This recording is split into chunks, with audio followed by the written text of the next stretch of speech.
عالم میں قریش کو سب سے اعلیٰ قبیلہ سمجھا جاتا تھا۔ حضرت ابراہیم علیہ السلام کی اولاد میں سے تھے۔ وہ خانہ کعبہ کے متولی تھے۔ مکہ کے شہری ریاست قصی بن کلاب نے قائم کی تھی۔ انہی کی اولاد قریش کہلائی۔ وہ بوڑھے ہو گئے تو انہوں نے اپنی ذمہ داریاں اپنے بڑے بیٹے عبدالدار کے حوالے کر دیں۔ دوسرا بیٹا عبدالمناف کم سنی کی وجہ سے کوئی اہم منصب حاصل نہ کر سکا۔ تاہم ان کی اولاد نے بنو عبدالدار سے جھگڑا کر کے اکثر مذہب حاصل کر لیے۔ البتہ خانہ کعبہ کی خرید برادری اور پرچم جنگ انہی کے پاس رہنے دیے۔ خاندان قریش کے سربراہ عبدالمناف بن قصی بن کلاب کے چار بیٹے عبدالشمس، نوفل، مطلب اور ہاشم تھے۔ 5ویں صدی عیسوی میں عبدالمناف کی وفات کے بعد ان کے بیٹے عبدالشمس کو قبیلہ قریش نے منصب امارت تفویض کیا، لیکن انہوں نے اپنے بھائی ہاشم کو ان کی عربوں میں عزت و توقیر، فہم و فراست اور قلبی و ذہنی صلاحیتوں کی بدولت اپنا جانشین نامزد کر دیا۔ سقایا اور افادہ جیسی اہم مذہبی خدمات بھی بنو ہاشم کے سپرد کر دی گئی۔ یہ حضرت ہاشم ہی تھے جنہوں نے عربوں کے لیے 2 موسموں میں تجارتی سفر مقرر کیے۔ یہ فخر بھی انہیں ہی حاصل ہوا کہ کیسے روم نے ایک معاہدہ کی روح سے تسلیم کیا کہ قریش کے قافلوں پر سفر کے دوران ان کو کوئی بھی حملہ نہیں کر سکے گا، نیز ان کی حفاظت کا پورا بندوبست کیا جائے گا۔ حضرت ہاشم جب بوڑھے ہو گئے تو عبدالشمس کے بیٹے امیہ نے ان کی قیادت و سیادت کو چیلنج کر دیا اور اپنا دعویٰ امارت کو تسلیم کرانے کے لیے استصواب چاہا۔ دوسرے سرداروں کی رائے طلب کی دونوں کے درمیان مناظرہ طے پایا، جس میں حضرت ہاشم کو فتح ہوئی۔ امیہ کو 50 اونٹ بطور ہرجانہ ادا کرنا پڑے، نیز دیگر شرائط کے مطابق اسے 10 سال کے لیے ملک بدر ہونا پڑا اور وہ ملک شام چلا گیا، جہاں وہ تقریباً 20 برس مقیم رہا۔ جب وہ وطن واپس لوٹا تو خاندان عبدالمناف 2 گروہوں میں بٹ چکا تھا۔ حضرت ہاشم کی وفات کے بعد ان کے 9 عمر فرزند عامر، جو شیر شاہ الحمد کے لقب سے یاد کیے جاتے تھے، ان کے جانشین ہوئے۔ ان کی پرورش ان کے چچا مطلب نے کی تھی، اس لیے وہ تاریخ میں عبدالمطلب کے نام سے مشہور ہوئے۔ حر بن امیہ بن عبدالشمس آپ کا ہم عصر تھا۔ اس نے حضرت عبدالمطلب کی جگہ کعبہ کی توثیق حاصل کرنے کی کوشش کی مگر ناکام رہا۔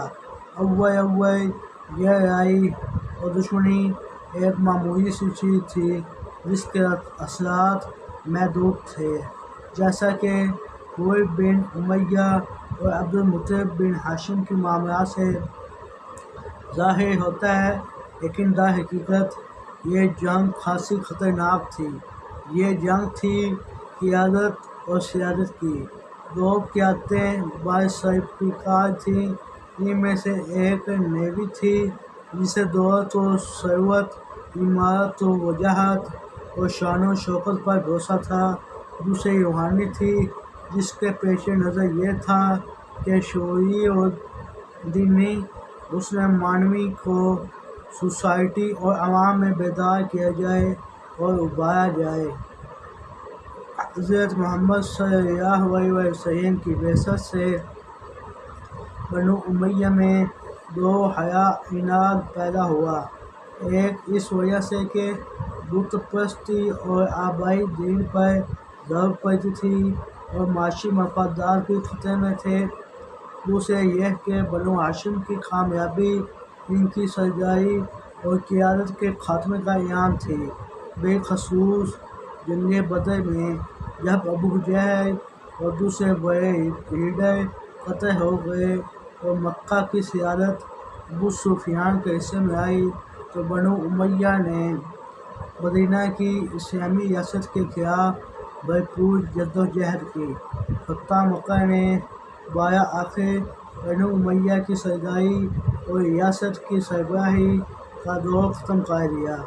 فتح مکہ کے بعد حضور صلی اللہ علیہ وسلم نے بنو امیہ کی تعریف قائم کی اور جلد ہی آپ کے زیر سایہ عربوں کے باہمی تعصبات مٹ گئے اور اس کی جگہ اسلامی اخوت، محبت اور بھائی چارہ نے لی، اور اس طرح ملت اسلامیہ اور امت محمدیہ علیہ الصلوۃ والسلام تقسیم کی بنیاد رکھی گئی، جس میں رنگ و نسل، کالے گورے، عجمی و عربی اور ہاشمی و موری کی کوئی تشخیص باقی نہ رہی۔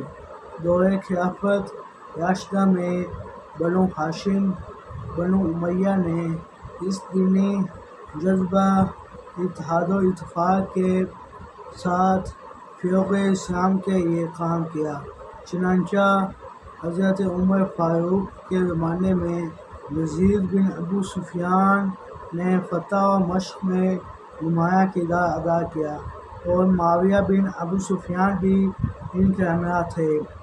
عمر فاروق اعظم کی شہادت کے بعد حضرت عثمان ذو النورین خلیفہ بنائے گئے، جن کا تعلق بنو امیہ سے تھا۔ بنو امیہ اپنی ذاتی قابلیتوں کی وجہ سے پہلی خلافت اسلامیہ کا ایک ضروری جز بنے ہوئے تھے۔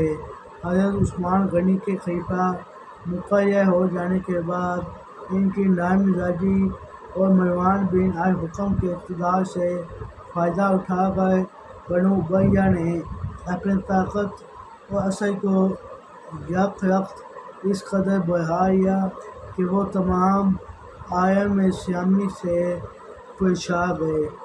عام مسلمان اور بالخصوص بنو ہاشم کے اس غیر معمولی اثر و رسوخ سے خوش نہ تھے۔ اس فضا میں عبداللہ بن سبا نے نئے نئے عقائد گھڑ کر دور افتتاح ایسی سوزش برپا ہوئی جس کے نتیجے کے طور پر حضرت عثمان کو شہید کر دیا گیا۔ اگرچہ حضرت علی اس فتنہ سے مکمل طور پر دامن کش رہے، لیکن فتنہ و فساد اور خون ریزی کا بازار گرم ہو کر رہا اور اموی و ہاشم کشمکش حضرت حسن رضی اللہ تعالیٰ عنہ کی دست برداری، امیر معاویہ کی خلافت کے قیام اور شہادت حسین کی صورت میں ملت اسلامیہ کا خرمن امن کو تباہ کرنے میں کامیاب رہی۔ حضرت امام حسین کی شہادت کے بعد امام زین العابدین نے امور خلافت سے علیحدگی اختیار کر لی تو محبان اہل بیت اور بنو امیہ کے دیگر مخالفین نے قیادت و امارت کے لیے حضرت علی رضی اللہ تعالیٰ عنہ کی غیر فاطمی اولاد میں سے ایک نامور شخصیت امام محمد بن حنفیہ کی طرف رجوع کیا۔ انہوں نے ان کی درخواست کو قبول کر کے اپنی سرگرمیاں خفیہ رکھنے کی تاکید کی۔ حضرت عبداللہ ابن زبیر نے یزید کی موت کے بعد اعلان خلافت کر دیا۔ انہوں نے امام محمد بن حنفیہ کو بیعت کرنے کی دعوت دی، جسے انہوں نے قبول کرنے سے انکار کر دیا۔ اس کے معنی یہ تھے کہ وہ بھی خلافت کے دعوے دار ہیں۔ جناب ابن زبیر نے اس پر محمد بن حنفیہ کو زمزم کے قریب پابند کر کے ان کی نقل و حرکت پر پابندی لگا دی۔ مختار صفوی کو جب اس کا علم ہوا تو اس نے ان کی مدد کے لیے اپنی فوج ایک معقول تعداد روانہ کی، لیکن امام محمد بن حنفیہ نے انہیں جنگ و جدل کرنے سے روک دیا اور خود کسی وہاں سے نکل کر شام کے ایک شہر ایلیا میں مقیم ہو گئے۔ حدود شام میں ان کی آمد کی اطلاع جب خلیفہ عبدالملک کو ملی تو اس نے بھی انہیں بیعت کرنے یہاں وہاں سے نکل جانے کی تجویز دی، مگر آپ بیعت کرنے کی بجائے سفر عمرہ کی نیت سے مکہ مکرمہ چلے گئے، لیکن جب انہیں شہر میں داخلے کی اجازت نہ ملی تو حالت احرام ہی میں وہ مدینہ منورہ روانہ ہو گئے۔ یہاں وہ حضرت ابن زبیر کی وفات تک مقیم رہے۔ اس دوران آپ کو مصائب و آلام نے گھیرے رکھا، لیکن وہ بدستور اپنی رشد پر قائم رہے۔ حضرت عبداللہ بن زبیر کی شہادت کے بعد وہ مدینہ منورہ سے مکہ آ گئے اور عمرہ قیام کیا۔ قیام مکہ کے دوران حجاج بن یوسف نے انہیں عبدالملک کی بیعت کرنے کو کہا۔ آپ کچھ عرصہ تک خاموش رہے، لیکن جب محسوس کیا کہ تمام اکابرین عرب نے عبدالملک کی بیعت کر لی ہے تو انہوں نے بھی اسے خلیفہ تسلیم کر لیا، لیکن ان کے ساتھیوں نے بدستور انگریزوں کے خلاف اپنی خفیہ سرگرمیاں جاری رکھیں۔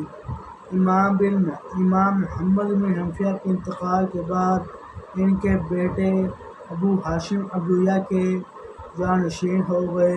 اگرچہ خلفائے بنو امیہ امام محمد بن حنفیہ اور ابو ہاشم عبداللہ کی بڑی خاطر مدارت کرتے تھے، لیکن ہر دور حضرات بنو ہاشم میں سے ہونے کے ناطے سے بنو امیہ سے بغض رکھتے تھے۔ ابو ہاشم اعلیٰ خوبیوں کے مالک تھے۔ انہوں نے اپنی جاندار شخصیت اور خطابت کے زور پر لوگوں میں بہت زیادہ اہمیت و مقبولیت حاصل کر لی۔ انہوں نے اس قدر رازداری سے اپنی تحریک مزاحمت کو آگے بڑھایا کہ اموی سراغ رساں ان کی سرگرمیوں کا کوئی سراغ نہ لگا سکے۔ اگرچہ اموی خلفاء کو بنو ہاشم کی زیر زمین سرگرمیوں کا اندازہ ہو چکا تھا، لیکن وہ اس تحریک کے فائزین تک پہنچنے میں کامیاب نہ ہو سکے۔ البتہ جب کوئی عقادقہ، داعی، مبلغ یا کارکن ان کے ہاتھ لگ جاتا وہ اسے قتل کروا دیتے۔ 97 ہجری 716 میں ابو ہاشم عبداللہ شام آئے اور انہوں نے خلیفہ سلیمان بن عبدالملک سے ملاقات کی۔ سلیمان ابو ہاشم کو دیکھ کر اور ان سے مل کر ان کی دانش مندی، طرز استدلال، انداز گفتگو اور حسن بیان سے متاثر ہوا اور جلد ہی اس نتیجے پر پہنچ گیا کہ یہی وہ شخص ہے جو اس مخالف جماعت کا سردار ہے جس کے بارے میں ہم سنتے آئے ہیں۔ چنانچہ اس نے ان کو رخصت کیا تو کچھ آدمی ان کے پیچھے لگا دیے۔ دوران سفر انہوں نے ابو ہاشم کو زہریلا دودھ پلا دیا۔ ابو ہاشم کو بھی اپنی بگڑی ہوئی طبیعت سے اندازہ ہو گیا کہ اس کی زندگی کا آخری وقت آنے والا ہے، چنانچہ وہ قریب ہی ایک گاؤں میں جس کا نام حمیمہ تھا پہنچے، جہاں حضرت عباس کی اولاد آباد تھی اور ان کے سربراہ عبداللہ بن عباس کے پوتے محمد بن علی تھے۔ ابو ہاشم نے موت سے پہلے محمد بن علی عبداللہ بن عباس کو اپنی خفیہ دعوت اور تنظیم کے اسرار اور مول سمجھائے اور انہیں امامت کا استحقاق بخش کر اپنا جانشین نامزد کر دیا، کیونکہ اس موقع پر کوئی عربی وہاں موجود نہ تھا۔ اس نامزدگی نے ایک نئے انقلاب اور صورتحال کو جنم دیا۔ امام ابو ہاشم عبداللہ نے اپنے پیروکاروں کے نام وصیت میں تاکید کر دی کہ ان کے بعد محمد بن علی عباسی کی دل و جان سے اطاعت کی جائے۔ اس طرح اب امامت و خلافت کا منصب فاطمیوں اور عربیوں کی بجائے عباسیوں میں منتقل ہو گیا، اور یہ تبدیلی عباسی خلافت کا پیشہ خیمہ بنی۔